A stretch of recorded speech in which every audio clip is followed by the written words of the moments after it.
As the prophet of esports, I rely on trustworthy and meaningful data every day. Data from our research partner YouGov offers the most complete view of esports fans and gamers in the world, providing context to who they are, what they think, the brands they buy, and things they do. YouGov's connected insights and research services inform strategy at every level.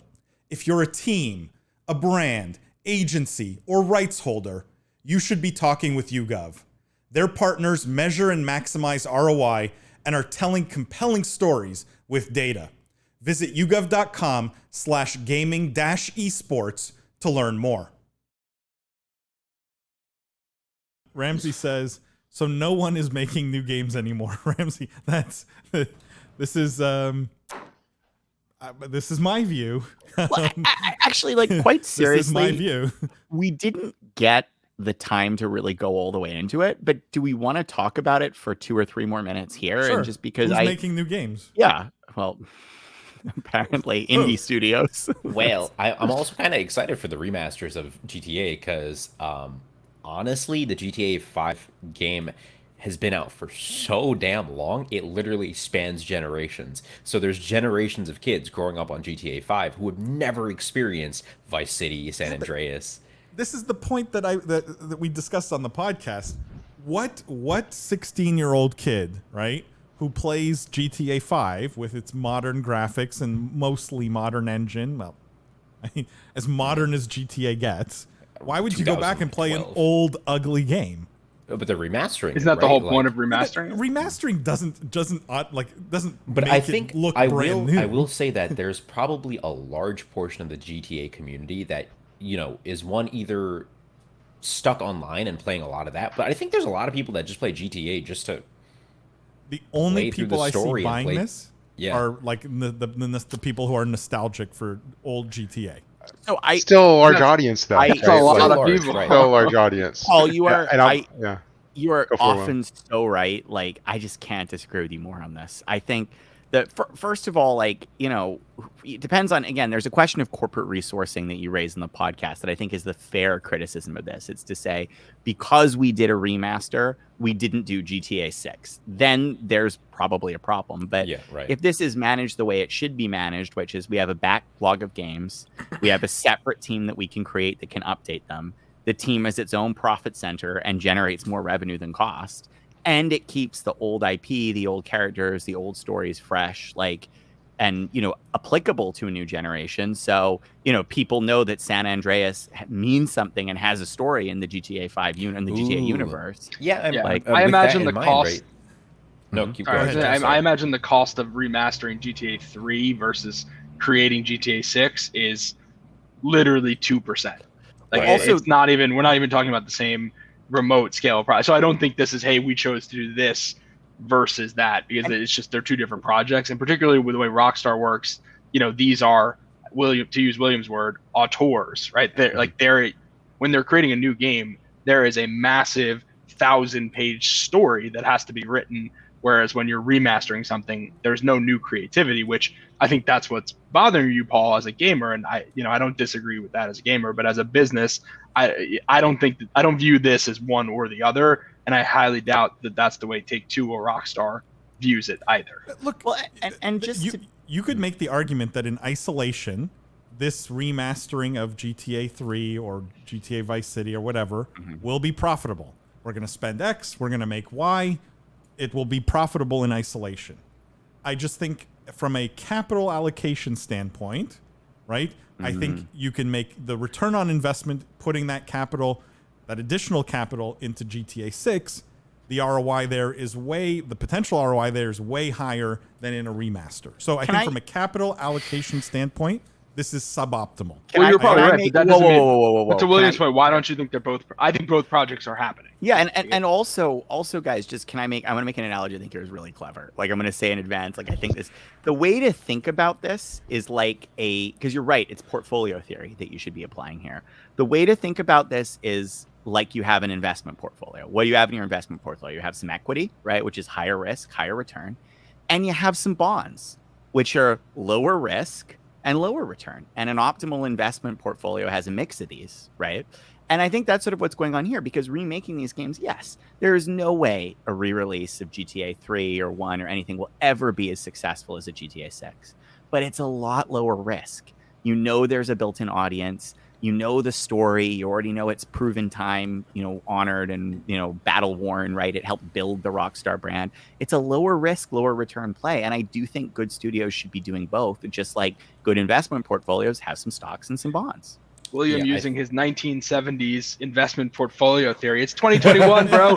Meme stocks and Bitcoin. I could use the same analogy and come to a different conclusion, right? Rockstar's a venture capital fund.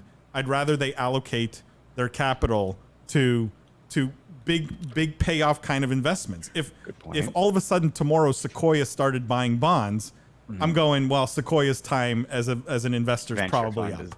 Right? Good point. Good point. And no, that's actually a really good counter. I think Rockstar's time as one of the greatest developers of new IP of all time, this is one of those red flags that I guarantee you 5 years from now, we're all going to go back and say, you know what? Remember on that live stream, we said this didn't smell right. Right? I'm not too sure. I think like maybe they've recognized that it will be a couple more years till they can get GTA 6 out, just because they had to port over GTA 5 to new generations and such. So I'm thinking, in an optimal world, what if they're using this to satiate the audience for a little bit longer, for a couple extra years until they can hit what they want with GTA 6. It's a good point, Jimmy. It's a good point. I just don't think it satiates the audience, right? Me, who's waiting for GTA 6, I have zero desire to go back and play GTA 3 while I'm waiting for GTA 6. But Vice City and San Andreas. There's only two people who are going to buy this game.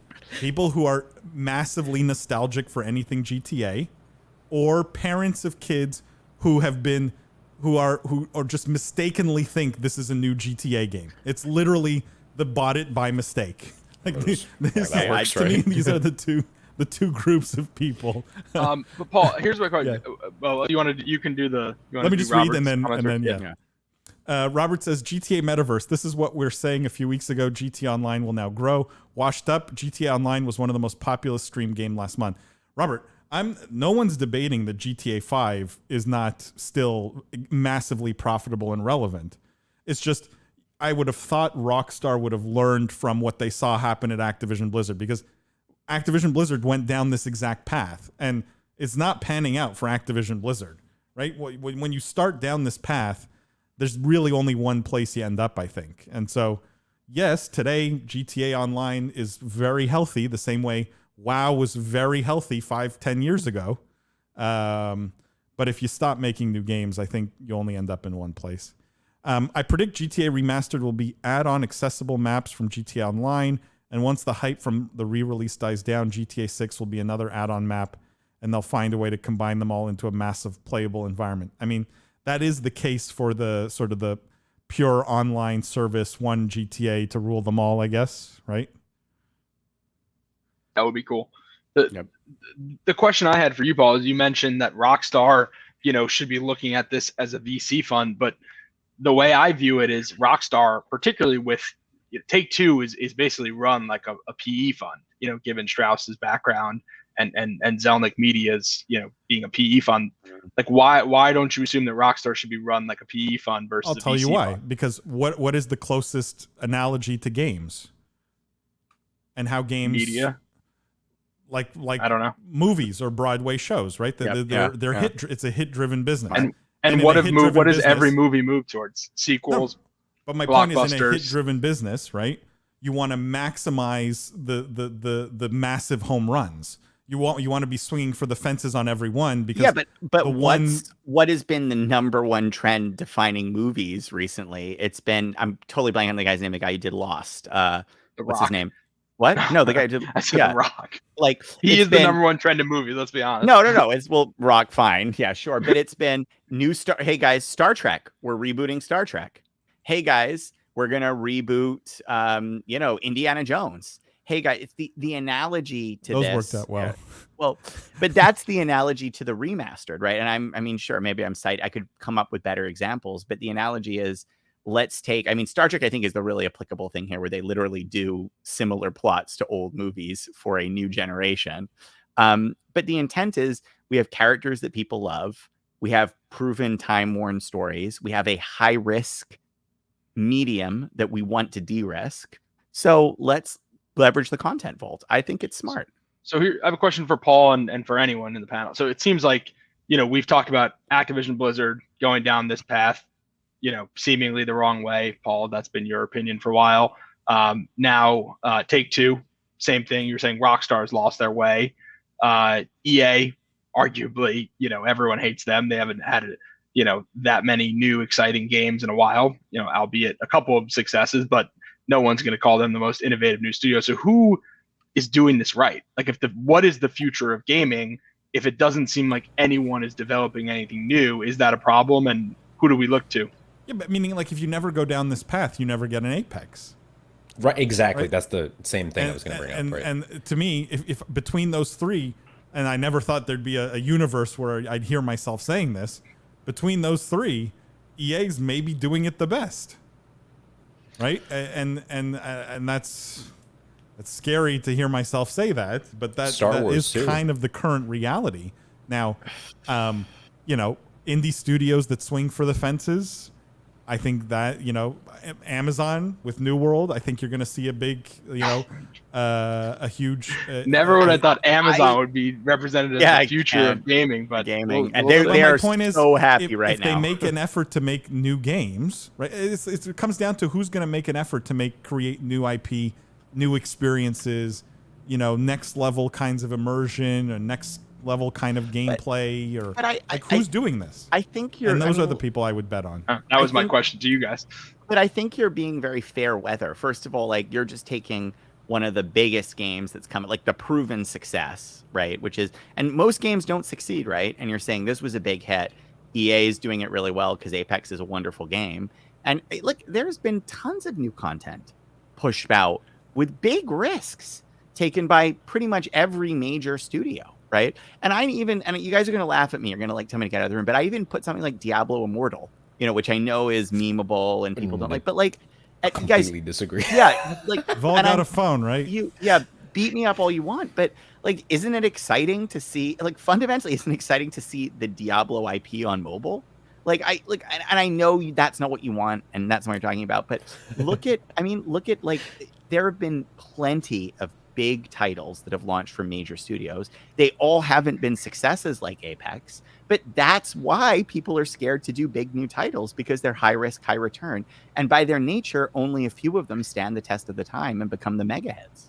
But that's exactly the point. This is why it's right. Like the venture business. And that's why I mean, there are some companies that you can identify. Right, that have hits. And so I think even with Apex, you had the precursor of Titanfall 1 and 2, right? You identified that there was something in the movement and the mechanics in those games, that even though they didn't sell, they were like, hey, we've got something here. People are latching onto this. How do we now develop this for the future? And so when you take these sorts of risks, you can take the risks with the future in mind, of being like, okay, we're going to use this as a sort of pilot project. And so I think, an example of companies doing it well, EA and Titanfall into Apex, companies doing it not so well, maybe even Amazon with that 6v6 competitive shooter that they had come out and then went back into beta. They were like, forget this, I'm sorry, we'll be back in 3 years. That was a shit show. It didn't work out. They didn't really learn anything from that, I believe.